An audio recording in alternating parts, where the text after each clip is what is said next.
Praise the Lord. Robert Bruce என்ற Scotland தேச மன்னன் 6 தடவை தன் எதிரிகளிடம் போரில் தோற்று போனார்.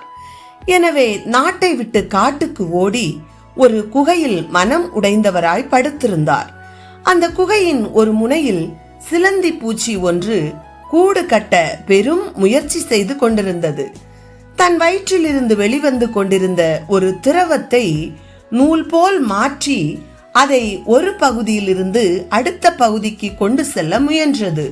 அது முயன்ற ஒவ்வொரு முறையும் தடுமாறி கீழே விழுந்தது. எனினும் அது மனம் சலிக்கவில்லை.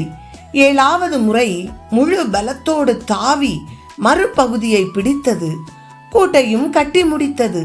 இதை கவனித்துக் கொண்டிருந்த ராபர்ட் ப்ரூஸ் மனதில் ஒருவித புதிய தெம்பு ஏற்பட்டது. திடம் உண்டானது. நானும் 7வது முறை முழு பலத்தோடு முயற்சி செய்து வெற்றி பெறுவேன் என்று எழுந்து சென்றார். வெற்றியும் பெற்றார். எனக்கு அருமையானவர்களே, ஒரு சிறிய ஜந்துவான சிலந்திக்கும் மன்னன் ராபர்ட் ப்ரூஸுக்கும் முயற்சியும் நம்பிக்கையும் இருக்குமானால், இயேசுவை அடைக்கலமாய் கொண்ட நாமும் கூட நமது முயற்சியில் சோர்ந்து போகலாகாது. ஏசப்பா நிச்சயம் ஜெயம் தருவார்.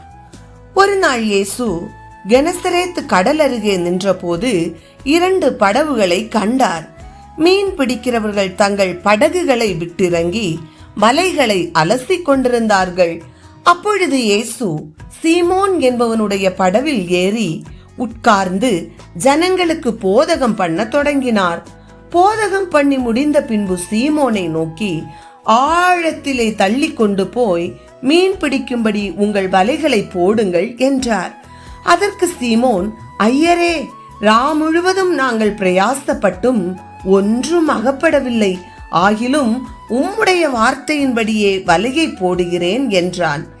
இயேசுவின் வார்த்தை அப்படியே அவர்கள் ஆழத்திலே தங்கள் வலையை போட்டபோது வலை கிழியத்தக்கதான மிகுதியான மீன்களை பிடித்தார்கள்.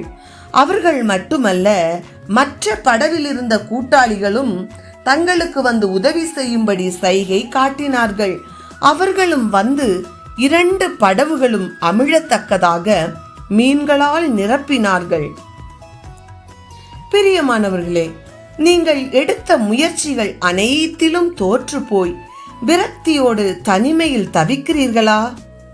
உங்கள் வாழ்க்கை படகில் இயேசுவை ஏற்றுக்கொண்டு அவருடைய கட்டளைகள் கற்பனைகளுக்கு கீழ்ப்படிந்து உங்கள் வேலைகள் காரியங்களை செய்யுங்கள்.